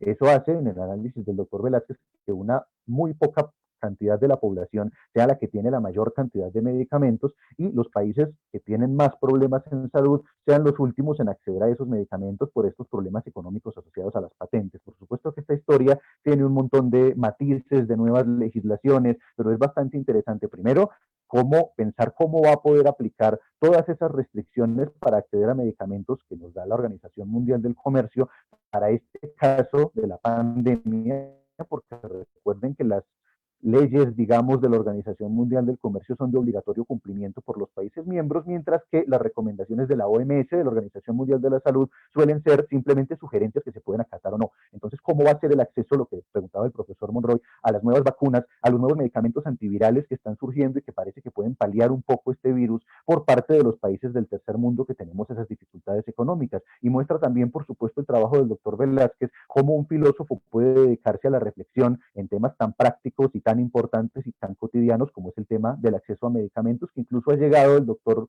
Velázquez a ayudar a modificar legislaciones de algunos países pequeños, algunos países del África, que vinculan a esos países a otras políticas de acceso a medicamentos más justas. En un segundo lugar, creo que también lo que dice tanto el profesor Monroy como la profesora María Gabriela es bastante pertinente, y es que es el momento de, digamos, destruir ese paradigma de las dos culturas que hablaba Charles Percy Snow, de que por un lado están las humanidades y por el otro las llamadas ciencias duras que proclaman una supuesta superioridad, y tratar de integrarnos en este nuevo modelo para afrontar esta pandemia y posiblemente, espero que no, otras que vengan. En ese sentido es bien interesante el aporte que puede hacer ahí la filosofía en un sentido muy específico. No sabemos si este cambio en el comportamiento de las enfermedades infecciosas que les decía yo que comporta la resistencia antibiótica, la resistencia a las vacunas, esté conduciendo a lo que Thomas Kuhn llamaba una crisis de paradigma o no, pero lo que sí es cierto es que el modelo explicativo de cómo se producen las infecciones necesariamente está cambiando. Tenemos en cuenta otros factores biológicos, pero también factores socioculturales, demográficos, que son de la misma importancia para poder determinar a dónde nos va a llevar esta pandemia y las demás enfermedades. Y eso es interesante porque eso lleva a la filosofía a reflexionar sobre el problema de la causalidad, y es uno de los horizontes epistémicos que también se abren en este plano. Claramente, el SARS-CoV-2 es una causa necesaria, para que exista la enfermedad, pero no es una causa suficiente. Hay un montón de otras causas que necesitamos mapear, y en ese orden de ideas se han desarrollado varios modelos muy interesantes multicausales que ya entienden los diferentes factores contributivos como nodos e identifican cuáles de esos grupos de nodos son, digamos, más calientes o más fríos, en tanto están más vinculados con los otros, y pueden producir entonces enfermedades futuras, o pueden ser factores clave en los cuales podamos incidir para evitar enfermedades futuras. Y de hecho, la ingeniería de sistemas y el análisis de datos nos está ayudando mucho a entender estos modelos multicausales, que son otra manera de comprender la enfermedad y, por supuesto, de tratarla y de prevenirla. Así que creo yo que en este plano, tanto como ustedes ven la biología, la ecología, la ingeniería, la filosofía de la ciencia y la filosofía en general, la salud pública y la medicina, se están uniendo para mostrarnos otro modelo de las enfermedades infecciosas que nos ayude a tener un camino un poco más sostenible y que va, como decía el profesor Monroy, en una idea un poco más universal del conocimiento, en el que por supuesto hay especialistas, pero esos especialistas no se concentran exclusivamente en su campo de acción, sino que por el contrario se dejan alimentar y alimentan otras disciplinas necesarias para entender estos nuevos modelos de causas, este cambio paradigmático en las enfermedades infecciosas, estos problemas geopolíticos en el acceso a medicamentos y otras cosas pues que nos competen. Esa era como la reflexión final que quería mostrarles, adicionando además el papel fundamental de la historia de la ciencia y de la medicina para entender nuestros fenómenos actuales, y no solo como una especie de dato historiográfico marginal que entra a jugar en esa multidisciplinariedad necesaria que de alguna manera derriba esas barreras de la estricta especialización y que ojalá nos lleve a una mejor comprensión y tratamiento de la enfermedad. Muchas gracias. Muchas gracias, Julián. Creo que es muy interesante meternos también en este tema de los paradigmas, por ejemplo, cunianos. Creo que esta etapa nos da una especie de momento para empezar a pensar si esto es verdaderamente lo que tenemos o si podemos aproximarnos desde otras perspectivas. Como usted muy bien lo mencionaba, todo lo relacionado a la forma de contagio, digamos, de los virus ha cambiado un poco, pero también creo que es importante pensar la instrumentalización de las cosas, la instrumentalización de la ciencia, la instrumentalización de las vacunas, por ejemplo. ¿Cómo podemos entender la utilidad, por ejemplo, conceptos tan interesantes como instrumento, utilidad, que nos generan ciertos choques en ciertos momentos, pensando, por ejemplo, utilidad igual dinero, utilidad igual ganancia, vacuna igual poder? Entonces, creo que en el marco de esto me gustaría preguntarle a Carlos cómo ve esta tensión, esas tensiones en una perspectiva epistemológica relacionada con el coronavirus. Ok, gracias Sergio, ¿no? Pues continuando con el comentario que usted acaba de hacer, Sergio, cuando traté de dar respuesta a esta pregunta, pues primero en el texto que yo envié, empecé por un ejemplo de lo que pasa con la racionalidad económica. Pero creo que me parece más pertinente empezar por el final del texto que yo envié, que se habla acerca de lo que ha pasado con la crisis de la razón, vista desde la razón ilustrada, y cómo, digamos, esta situación del COVID-19, en cierto modo, es un reflejo de esa crisis. Esta apenas es una consecuencia de esa crisis de la razón ilustrada de la época de Kant para acá. Y pues me gustaría retomar algunos pasajes de un texto de Reyes Mate que me parece muy conveniente para lo que estamos tratando aquí. Reyes Mate dice que la razón universal se ha presentado como salvadora, dadora de sentido, pero tal y como...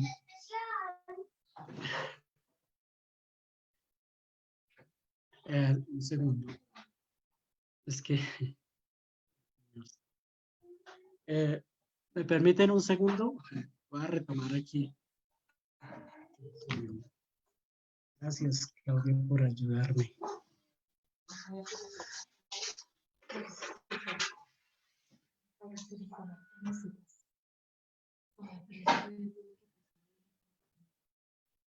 A ver. Bueno, ante esta pregunta, Reyes Mate, él responde lo siguiente: a todas las actividades implicadas en la construcción de un mundo adulto emancipado de patronazgos religiosos u otros, y que se hacen cargo no del sentido del individuo, sino del sentido de toda la creación, estas actividades que conforman lo que en filosofía se ha dado en llamar racionalidades teleológicas son de tres órdenes. Unas se especializan en la fijación de objetivos y de eso se ocupa la racionalidad política. Otras en la dotación de medios para obtener esos fines y de eso se encarga la racionalidad económica. También hay que contar, en tercer lugar, con la interpretación simbólica de la realidad. Para el hombre, el mundo es más pura facticidad. Tiene una plusvalía significativa que hay que desentrañar para poder entender tanto la significación del mundo como la del hombre en relación con él. Y de eso se encarga la racionalidad cultural, de la que forman parte la ciencia, la ética y la religión. Pero cada una de estas racionalidades no solo se ha independizado de la razón envolvente que le da sentido al todo, sino que cada una se ha desplegado y desarrollado de tal manera que se produce un grave déficit de racionalidad en cada esfera. Reyes Mate se refiere así a lo que pasa con la medicina. La medicina, por ejemplo, cuya cura y tiene por objetivo curar todo tipo de enfermedad. pero la ciencia médica no se pregunta ni sabe si la vida vale la pena vivirse ni cuándo deja de ser digna de ser vivida. Cada racionalidad opera en un supuesto previo. El de lo que investiga es digno de saberse, pero no es capaz de justificarlo racionalmente. Eso no significa que el médico no tenga una idea sobre la vida y la muerte, pero todas esas ideas sobre valores no se derivan de una razón comunicable, sino que cada científico se las inventa soberanamente. Se habla entonces del politeísmo de los valores. Eso es lo que afirma Reyes Mate. Por otro lado, como se ha disuelto la razón ilustrada que le da sentido al todo, entonces cada una de estas racionalidades pretende colonizar a las otras. Así, por ejemplo, se constata en el caso del desarrollo de la racionalidad económica que da lugar a una mundialización de la economía, lo cual se refleja en una colonización de la política. La racionalidad del mercado no sabe por qué tenga que respetar los límites del Estado, que sin embargo para la racionalidad política es fundamental. Como bien lo resume Reyes Mate, todas las racionalidades sectoriales modernas son autistas y paradójicamente solo salen del ensimismamiento para colonizar tierras extrañas. El déficit de racionalidad al que hace alusión el filósofo español se hace evidente cuando una y otra racionalidad se excluyen sin que pueda siquiera rozarse, cuando se echa de menos un horizonte común que las lleve no solo al conflicto, sino también a sumar complicidades para la construcción de ese horizonte de sentido. No voy a, bueno, entonces eso era lo que en un comienzo, pues, lo que yo al final planteaba, pero esto se refiere ¿a qué viene a todo esto? Es que precisamente esos tres tipos de racionalidades se han excedido en sus límites y prácticamente, como lo dice Reyes Mate, tratan de colonizar la otra región del conocimiento. Eso es lo que en buena parte está sucediendo en estos momentos en el mundo. Pues tenemos que la economía entonces trata de ir más allá y se mete prácticamente en los asuntos políticos que no le competen inicialmente. Entonces, la idea es que estas racionalidades no van a la deriva y pues no tienen un horizonte que debería estar dirigido, entre comillas, desde una razón universal.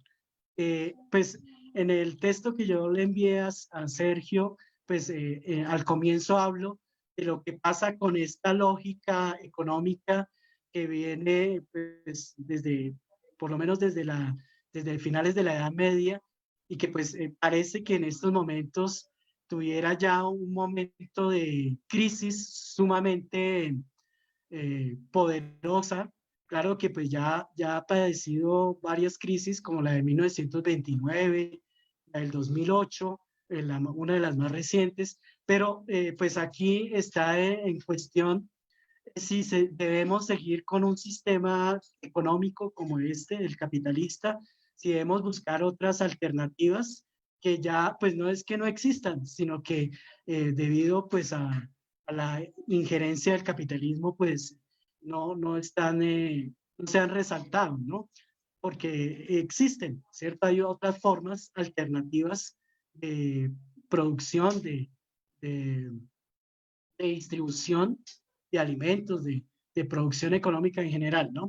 Entonces, a eso era lo que iba. Pues, yo les cuento que estoy trabajando un asunto que se llama razón convivencial y pues me parece que esa razón convivencial sería como ese tipo de razón envolvente que involucra a todos los saberes y que en cierta medida pues nos ayudaría a comprendernos los diferentes modos de ser, de saber, ¿cierto? Entonces, en esa medida, pues yo creo que hay que reevaluar un poco Y pues, pues claro que la filosofía en estos momentos está haciendo un ejercicio poderoso porque, pues no sé si ustedes se han dado cuenta, han salido muchos filósofos a hablar acerca de lo que está pasando, sus perspectivas sobre lo que puede llegar a pasar a un mediano, a un largo plazo. Bueno, pues ahí están muchas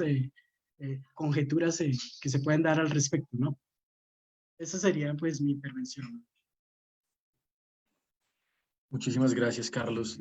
Bueno, antes que nada, mencionar algunos temas que nos han quedado de este bonito primer conversatorio del ciclo de conversatorio sobre COVID-19 que hemos organizado desde la Facultad de Filosofía y Ciencias Humanas, desde el Centro de Investigaciones de la Facultad y el Grupo de Investigación de Filosofía Política. Hemos hablado un poco sobre los ciclos económicos y ciclos del virus, cuál es esta relación, nos quedan preguntas sobre el sentido de víctima, enfermo, muerte, qué está en juego, la vida, la economía, qué vale más una vida humana, una economía, no es la forma de plantear la pregunta. Estamos en un momento de vida desesperanzada. Creo que todos estos temas nos han quedado, los hemos ido tratando y próximamente igual los trataremos. Quisiera hacerles pues un agradecimiento a Carlos, a Julián, a María Gabriela por su más que valiosa contribución. Recordarles también y recordarle a quienes nos están viendo que próximamente sacaremos una memoria de todo el ciclo de conversatorios donde podremos leer los grandes aportes que hemos visto hoy acá. Pero también quisiera agradecerle a nuestro decano, el doctor Rubén Duarte, a nuestro rector seccional, el doctor Fernando Salinas, y al equipo de comunicaciones que ha estado acá muy pendiente, que nos ha estado colaborando, nos ha ayudado con la transmisión, con todos los problemas técnicos que hemos tenido. También agradecerles a todos y pues decirles que nos vemos la próxima vez en el conversatorio de filosofía y religión. Muchísimas gracias a todos y les deseamos un feliz día. A ustedes muchas gracias por la invitación y un placer compartir con ustedes. Gracias. Muchas gracias. Muchas gracias. Muchas gracias a todos. Muy buenas tardes. Buena tarde. Muchas gracias. Buena tarde.